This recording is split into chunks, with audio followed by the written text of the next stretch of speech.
Loin de l'océan, au cœur des 1000 étangs, ces jours de pêche à marée basse.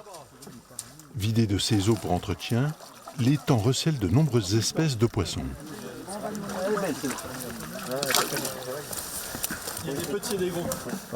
Là, c'est les gros. Les petits, c'est là. Un peu plus loin, sur la table de tri, pas de temps à perdre. La bête aquatique supporte mal le grand air. Les gardons, ils peuvent mourir si on les trie pas assez vite. Donc quand même, se donner du mal pour des étangs et faire tout mourir parce qu'à la table de tri, on n'a pas été assez rapide, c'est un peu rageant. Donc pour le coup, faut quand même accélérer la cadence. Gardons, tanches et brochets, des variétés appréciées. En revanche, d'autres sont nuisibles à l'élevage. On a des poissons indésirables, comme les écrevisses, les perches soleil ou les choses comme ça.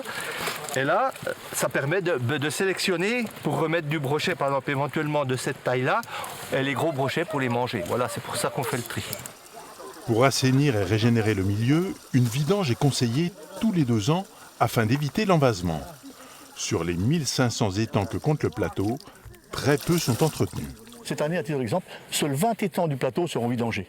Une vingtaine d'étangs. C'est trop peu. Pendant ce temps-là, vous avez vu, il y a des beaux poissons chez moi. On va acheter du poisson en Hongrie, en Pologne, parce qu'on ne produit pas assez sur le territoire. Ce qui est désolant. C'est vraiment désolant. On a un potentiel extraordinaire qu'on ne sait plus faire vivre. Il faut absolument gérer les étangs de manière traditionnelle, comme nos anciens, c'est-à-dire avec des vidanges régulières. On maintient une culture et un savoir-faire. Ça permet de transmettre ce savoir indispensable à la pérennité du plateau. La pêche du jour s'élève à une centaine de kilos. Une partie sera vendue ou consommée.